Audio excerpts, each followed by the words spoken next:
when someone receives a diagnosis for their child, it's their own expectations that they had, that because the diagnosis doesn't change who your child is. No, it's a guide. We say that all the time.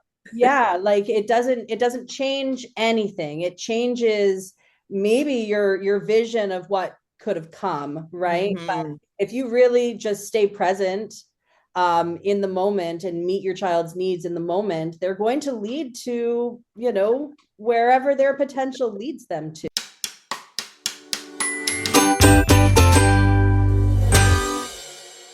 Welcome back, everyone. Welcome to Raising Spectrum Voices.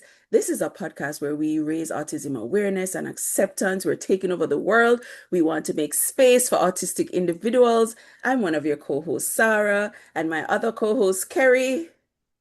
Hello, hello, hello. And today we have a very special guest. Like every time we say a guest is special, Every but guest they is a are. very special Yeah, guest. they are, because these are people that we've been interviewing that we know mostly, Yes, who are yes. part of our lives. And this is Rachel Purcell. Welcome, Hello. Rachel. Hello, thank you. Welcome, Rachel. Thank you So for having me. listen, Rachel got the letters behind her name. So give me the time to talk about Rachel, okay? So Rachel is a passionate and talented educator and clinician. She's the educational director of Therapeutic Learning Center, TLC. This is where my son does ABA, and he's been going there for a few years. After 4 years in the public school system, she founded TLC with her partners to provide engaging and individualized programs that help learners thrive while building strong partnership with families. Now, listen what's behind Rachel's name, okay? Rachel is an Ontario certified teacher, educator, and clinician, as we said before.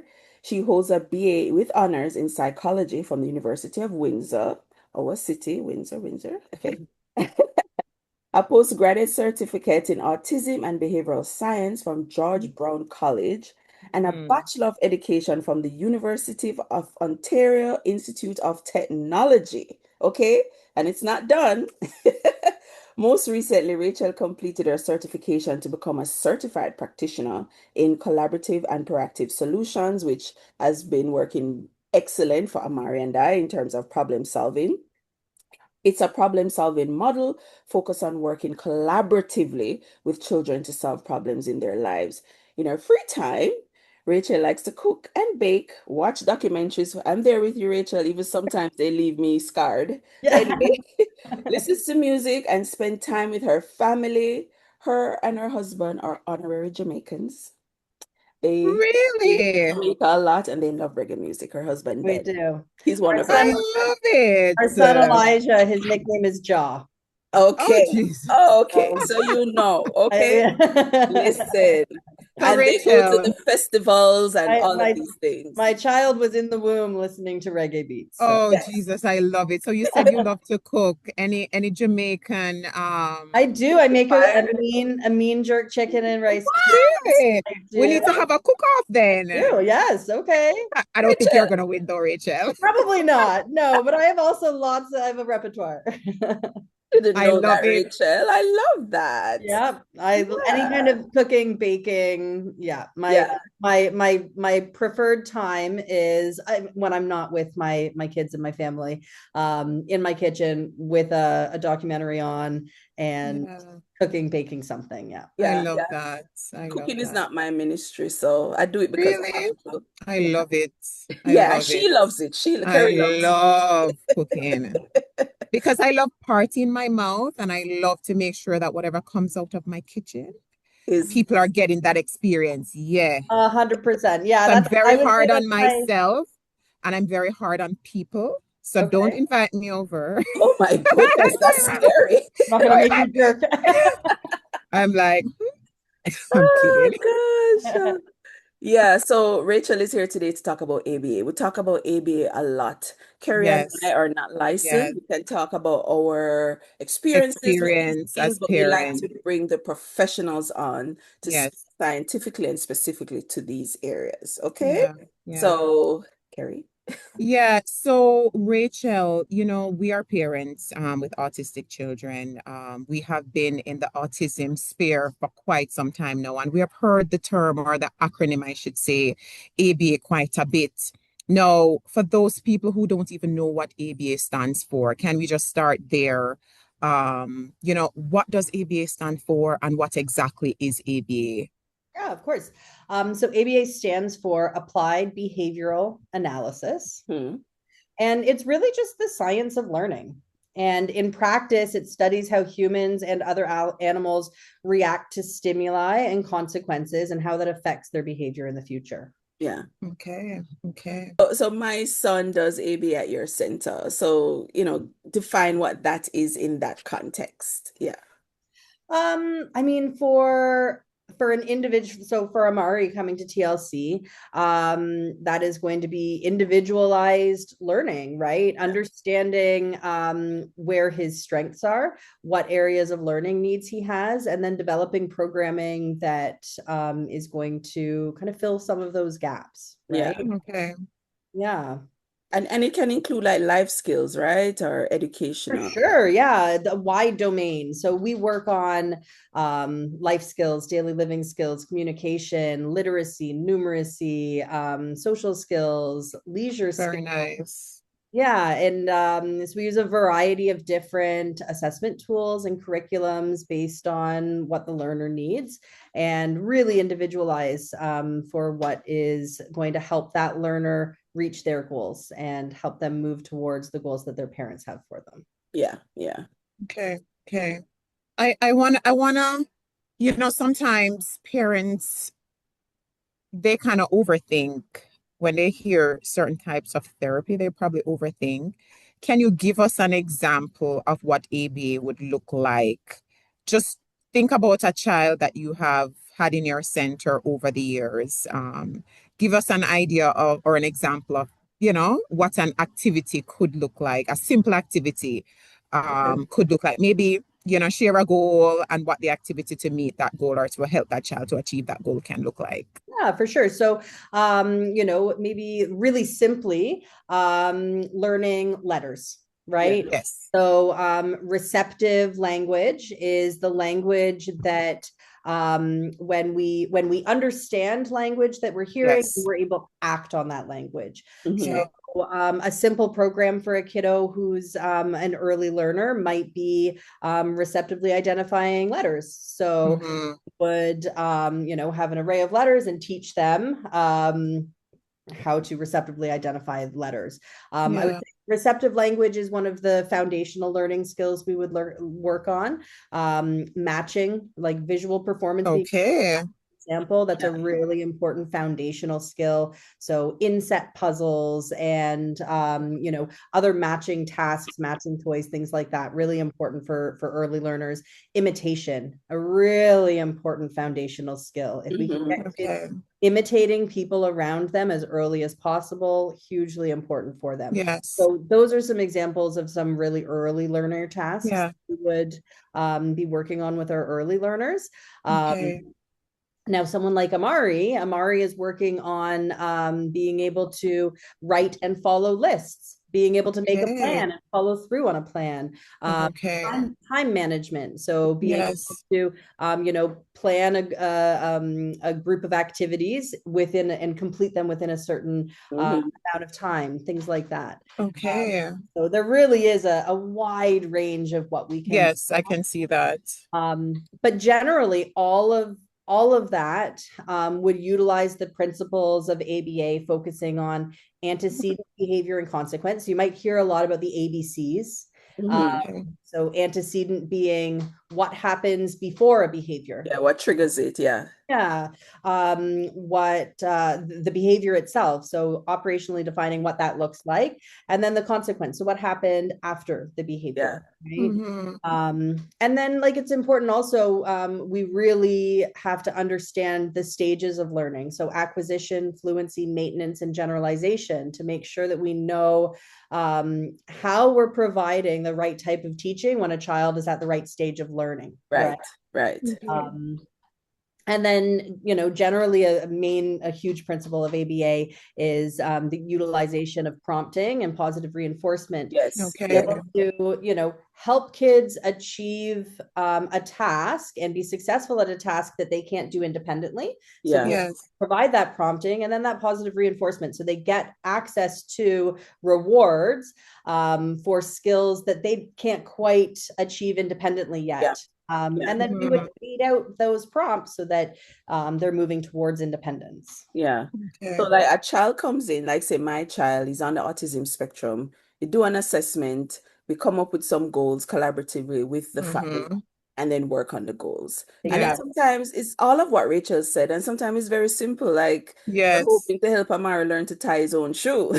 It could be something as simple as that, or Yeah. how to make the bed properly, Yes. What did Yes. they not get organically? ABA helps them to achieve it. Would you say that's kind of what it is, Rachel? They didn't get it organically, so ABA helps them to achieve Yeah. goals. Yeah. Sort of, right? Yeah, exactly. I think in some situations, we're working with a child at the organic developmental stage. Right, right. You said And that, yeah. And just our teaching helps them pick up on things that maybe in, let's say, a traditional classroom environment, Yeah. Yeah.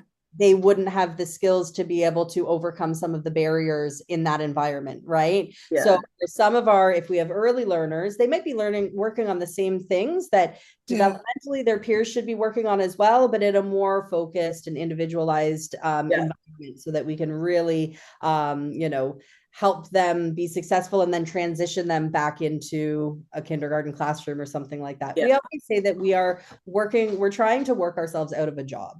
Yeah, basically. We don't want to have, we don't want our clients to need our specialized services. Yeah. But we're honored to be involved at the point that we are.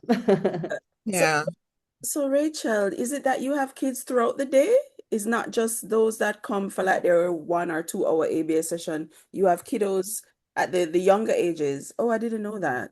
Yeah, I mean, right now we have fewer kids at the younger ages just because the state of the Ontario Autism Program funding Yeah. is not great. It's a 5-year wait list, and Yeah, we know that because kids 5 years. and kids are typically getting diagnosed at, let's say, 3, maybe 3, 4, some even older. So then a 5-year wait list, I think kiddos are lucky if they're getting funding at 8 years old, 9 years old. So I guess still kind of young, but I think when you talk early intervention, the goal is like as soon as this kiddo has a diagnosis, so like 2, 3, 4 years old, they're working to kind of close that gap. Okay. But yeah, we have kiddos who come. We open at 8:30, and we have kids from 8:30 until 6:30, all on an individual schedule. And I didn't know that. yeah. Yeah. Okay. Awesome. Are you seeing that the need for AB has increased over the years? Because we know that the numbers in terms of autism diagnosis has increased substantially. So are you seeing that? Is that a reflection in terms of the numbers and the interest that you're getting for your services? I mean, anecdotally from TLC, we have never not had clients. So there's always been a need. We're growing. We've been open 10 and a half years now. And Wow. it started with, when we opened the doors, we maybe had 3 clients. And I think now across all of our programs, we have 65. So yeah, we're growing the caseload and, growing our team and developing our team to, to really, I guess, work in the way that meets our values. That's something that's a priority to me and my partners at TLC, is that we have strong values as to why we're doing this and how we do this. And so all of our team, we've developed organically from, entry-level positions into our clinical team. And so That's amazing. They're great. They're all great. I said to Rachel, I don't know what your secret in hiring people, because she does have the creme de la creme, the je ne sais quoi. Yeah, I mean, the team is really good. Yeah. We've been lucky because we, from the time we opened, we've offered placements for college students through the ABS program and other programs, right? So Okay. that provides us with, throughout the year, access to up to Yes. 10 to 12 individuals for prolonged periods, right? They're here for 4 weeks, or they're here for 6 weeks. So I think that helps us really identify who we think is a match. Oh, awesome. And helps people really get an insight into the value that as an organization, the value that we provide as, for our staff and for our teams. Yeah. Yeah. We've been lucky. I agree. We do have you do. Incredible team. And what it says to me, just like Amari's teachers, is that this field, it has to come from in here. Yes. It has to come from in here because it's not easy sometimes, right? And that's what I see with your 100%. team. Like, these are people that are really committed to helping these children, you know? Yeah. And Rachel, you touched on that early intervention and, in the Canadian context as you're talking, because it's different everywhere based on who is watching. But within the Canadian context, it is a 5-year wait list because, well, in Ontario at least. In Ontario, yeah. I don't know if Kerry remember. Her boys are 21, so I don't know if she remembers. 21. But yeah, 5 years. How important is that early intervention of ABA? Because this is something that Kerry and I talk about a lot on the podcast, urging people to start. Even if you don't have the funding right away, going on YouTube, learning what to do to help children. Yes. But just as a clinician, tell us, like, how important is early intervention? I mean, early intervention is key based on brain development, right? The younger a child is, the fewer synapses they have and connections already formed in their brain. So, the brain has a lot more neuroplasticity at that age. Yeah. It can be changed and molded. More malleable. Yeah, exactly. So, and as we grow, our brain develops those synapses and neural pathways.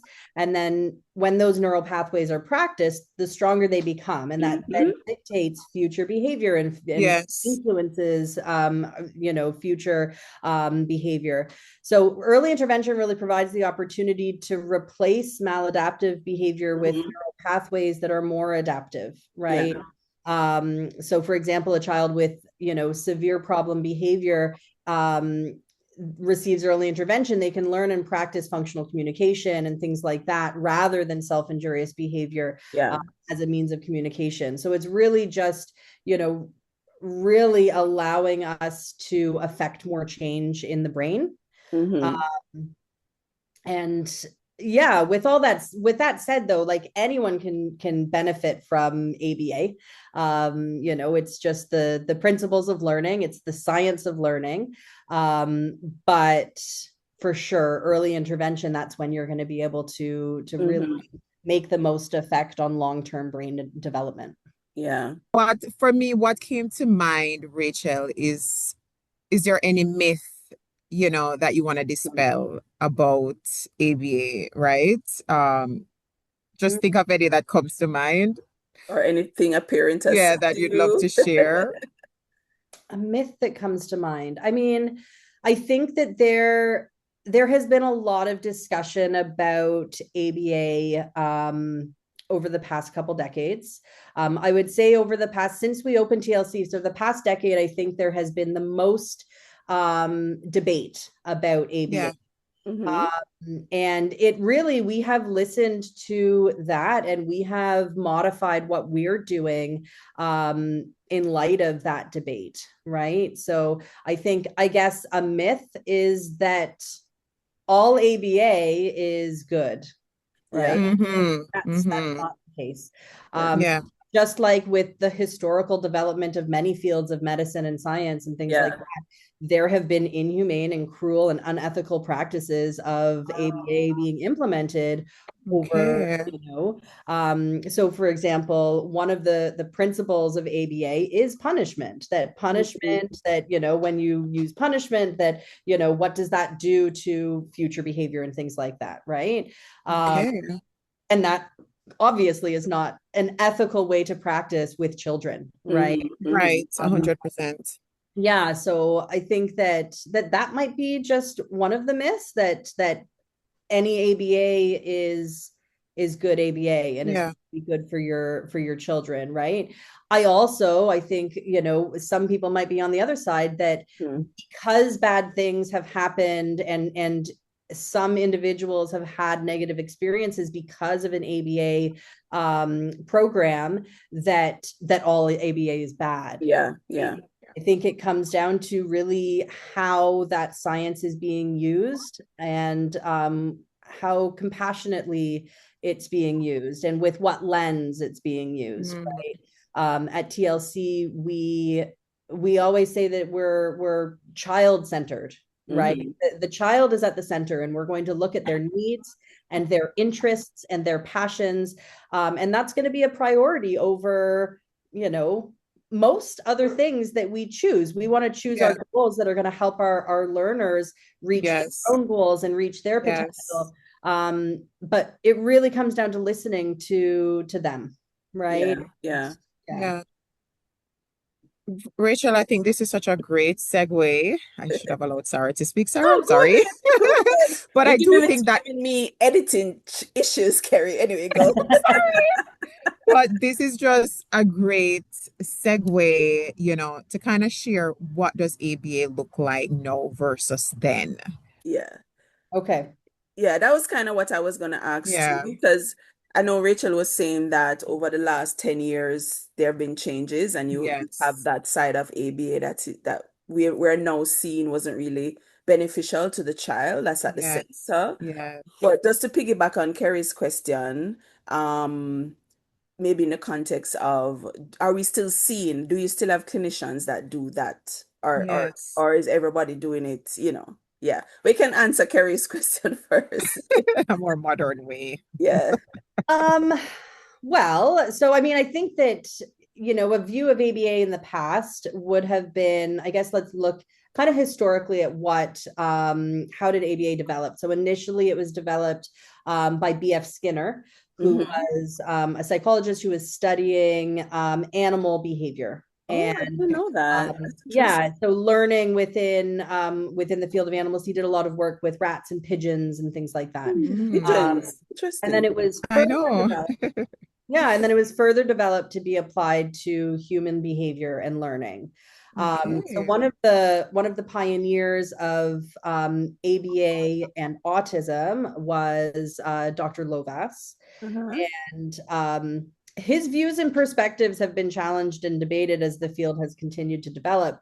Like one quote I think is important we can kind of discuss from this. So he said, in reference to utilizing ABA with individuals with autism, he said, you pretty much start from scratch when you work with an autistic person. You have a person in the physical sense. They have hair, a nose, a mouth, but they are not people in the psychological sense. You have the raw materials, but you have to build the person. What? That is so deep on so many levels. It's kind of deep though, Sarah. And problematic, really, when you're when you're looking at how can you really serve a person with compassion if you don't see them as a person? Yeah, that's so sad.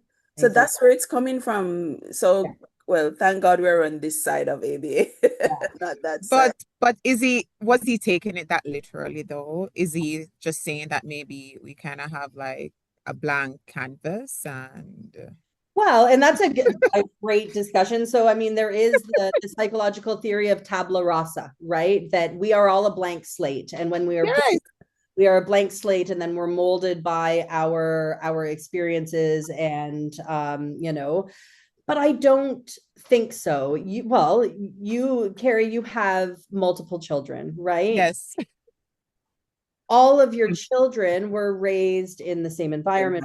Yes. Right. Yes. But they're not the same people. I've never. No, they're all not different. the same people. Yeah. So, I think that it really misses the core of the soul of a person. Right. Yes. That's what I was there is something different in every individual when they're born. Yes. Of course. Different interests and different ideas and different personality traits. And that's what we talk about all the time. Yeah, on this because podcast, like, I mean, I have twins on the spectrum. It's one they're very spectrum, different. but Yeah. two different, totally different kids. Yeah. You know what I And, mean? So, I Can I study ask, sociology. Okay, go ahead. right, Carrie, are your twins identical or fraternal?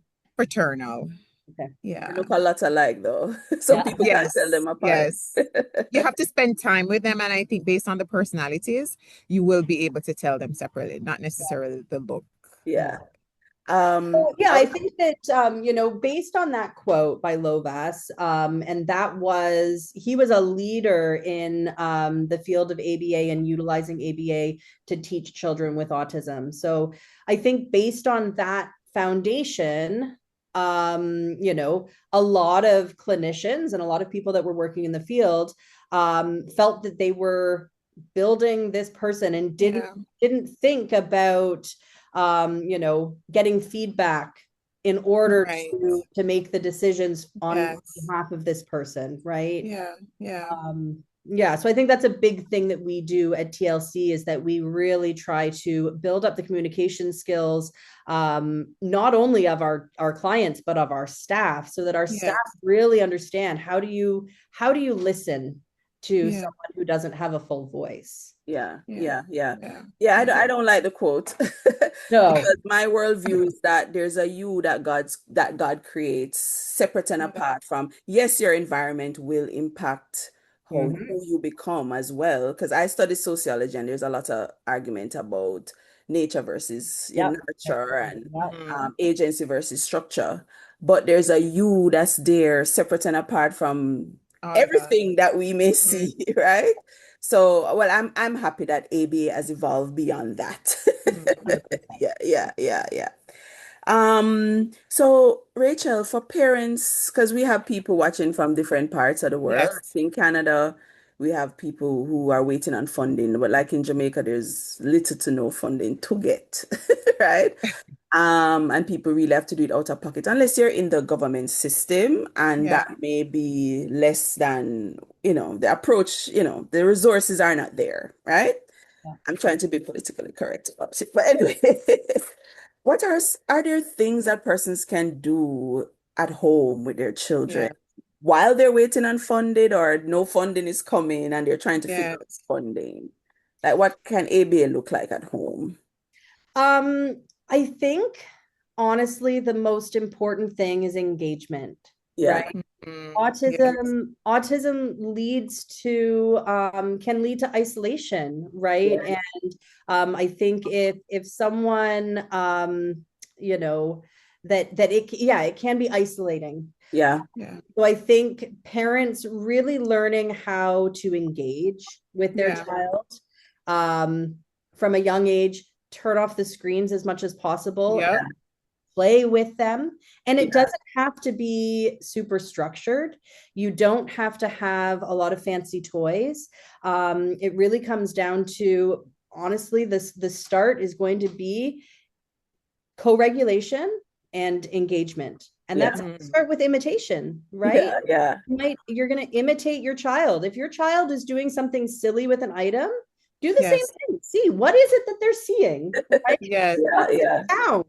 And really try to connect with them and match them and join them. Right? Because if we're asking our individuals with autism in our lives to join us, then we need to first join them. Say it again, Rachel. Say it again. Yes, Rachel. Say it again. So I mean, have to meet them where they are. Yeah, 100%. So, we would train our staff if we have a kiddo that starts at TLC that has limited communication, limited play skills, limited interest in objects even. We have some kids that come in and they don't have the skills to choose a toy and to play with the environment, right? So we would, we'll train our staff to join the child in their movement. So if they're pacing, just pace with them. I read that in a book. Years ago, I read that in a book. Yeah. Yeah, so we refer to it as reciprocal imitation training, right? So it's that reciprocity of imitation, of that you can do this and I can do this, right? And when you do that, you do have a moment where you kind of see that the child has noticed. Yes, that's what the book said. And that's the moment that you can expand or modify it a little bit, right? So if a child is stimming with a woo woo woo woo and you join them and then they've noticed, you can go woo woo and see if they do the same, right? So that's how you're really going to get that that connection and that engagement from a really young age, right? And obviously it's going to look different for everyone, but I think, parents just feeling comfortable to get on the floor with their child and join their child. Don't be scared of stimming, right? Yes. We preach stimming every day. Let stimming be free. But let stimming be free. Yes. Yeah. I am just learning that now, even though Amari's been doing ABA. I think, Rachel, that his stimming is more jumping. Yes. Hard, and he's jumping this way, not this way. This way, right? And I'm learning to let him do it more, but sometimes it's how to have him do it safely. Yeah. That is a challenge. I'm learning. Even some of the sounds that he makes with his mouth that we used to say, Amari, stop. We're now learning. We're like, even my boys, the other boys, so 2 on the spectrum and 2 that are neurotypical. And they would, the other thing sometimes annoys them with the other twins. Yeah. And I would be like, stop telling them to stop. They have to do this to regulate. It's therapy for them. So you have to stop. So we have to, avoid saying stop and help our kids to just be themselves and be comfortable being themselves. Yes, exactly.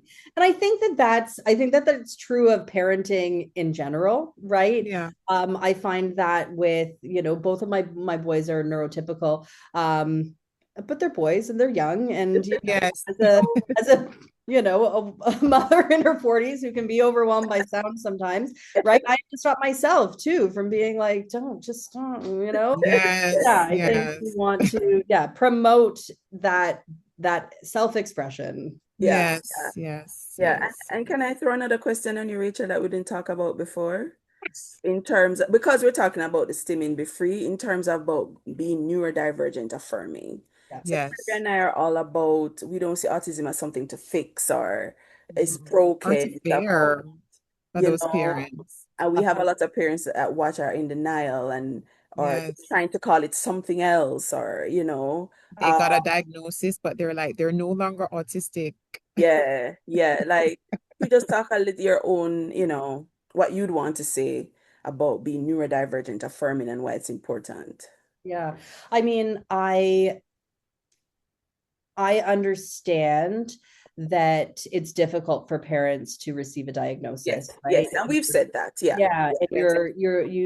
and I can't speak from my personal experience.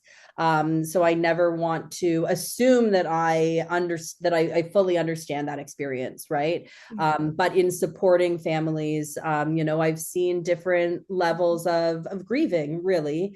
Grieving the what they had maybe envisioned. Right? And we talk about that. To allow people to grieve, and grieving is okay. And grieving is okay. You just can't stay there too long, but it's human. It's humane to grieve. Yeah. And I think that, really we're, my husband, Ben, will say to me, expectations lead to disappointment. So, he has over the years tried to help me manage my own expectations just in my personal life and my professional life and things like that. But I think that is, when someone receives a diagnosis for their child, it's their own expectations that they had, that because the diagnosis doesn't change who your child is. No, it's a guide. We say that all the time. Like it doesn't change anything. It changes maybe your vision of what could have come, right? But if you really just stay present, in the moment and meet your child's needs in the moment, they're going to lead to, wherever their potential leads them to. That's a word. That's a I word. love that. Stay present, stay in the moment. Yeah. Yeah, Meet because those if you needs now. Yeah. if you can stay in the moment and meet their needs in the moment, then that's you're going to get them to their best potential. Destination. Yeah. That was always Lek and I approach. What does he need now? Yeah. And we never really put like he needs to become, or we just wanted to Yeah. and that's why we did very early intervention. And because it was a preemie too, and the development delays were there, we started intervention way before there was a diagnosis. Same. Yeah, and to really say, okay, what does he need today to get the best possible outcome? Whatever that outcome is, whatever purposes God has for him, Yeah. So I really love that, Rachel, and I think it's important in your clinical approach to be neurodivergent affirming, and that has been my experience at TLC. Yeah. For those parents who just got the diagnosis, I mean, in terms of encouragement, just what would you say, the importance of ABA, the benefits of ABA for your child? And you may have said it before, but yeah, just speak to those parents who are watching, who are, just getting the diagnosis, or maybe they're considering integrating, some support, some therapy. Why should I integrate ABA over the others? What does that mean for my child? Yeah. I mean, I guess it's a big question to give one piece of advice. Or two. Or three. Three. Trust your instincts, right? Don't, like you said, Carrie, don't sit in the grief for too long, right? Because that's not going to be beneficial to your child. Meet your child's needs in the moment. And I think really find professionals that you that you feel are going to help facilitate the values that you have. Yeah. Right? Yes. Yeah. If you're working with professionals that aren't transparent about their process, or maybe don't want to answer questions about their process, I think that's important. You should be able to ask questions about the services your child is receiving, and service providers should be able to provide that information, not in a defensive way, right? They should be able to get questions from parents and understand the parent isn't questioning my skill and my ability to do what I'm doing. The parent needs information in order to feel secure and in order to ensure that this aligns with their approach, right? And that's how they will be able to be a part of the journey and reinforce at home and just connect with the process. Yeah, it should be a collaborative partnership. Yes. And I know you had mentioned before, like, to talk about, ABA versus SLP or, OT. I think choose the therapies that you think are going to help your child in that moment. And you could ask the professionals as well that you meet, like, and get advice from those individuals. ABA, the thing with ABA is that we really work on a wide domain. That's what I was gonna say. Touch on everything. Like, with ABA and an approach like TLC, I would say that our knowledge and our expertise is a mile wide, where like an OT or an SLP, their expertise and their knowledge might be a mile deep. Right? Yes. So, I think that that's one of the benefits of an ABA program, is that we can work on a wide variety of skills. We can work on skills that speech therapists work on and occupational therapists work on. I'm not going to have the expertise to be able to talk about sensory processing the same way an OT would be able to. That's why a multidisciplinary approach works really well, right? If we can work closely with the SLPs and with the OTs and take their recommendations and implement that into an ABA program, that's really ideal. So if parents can find a good multidisciplinary organization, that's great. But just, find service providers that you feel confident in. That was my experience with ABA. When Amari was around 2, 3, they were touching on everything. It's like when you got to 5, 7, they're about like, okay, we need a speech language pathologist now to take it Yes. further, But yeah, that's what I love about, yeah, ABA. Well, thank you so much, Rachel, for coming on. Welcome. Thank you for And thank having you for me. everything that you've been doing for Amari. This has been our journey. Whatever is going on with him and TLC comes along with us. So it hasn't been linear. Yeah. It has been our honor, absolutely, to work with Amari. He inspires us. Okay. All righty. Rachel, it was a pleasure. It really was a pleasure to Pleasure. meet you. Yeah, thank you.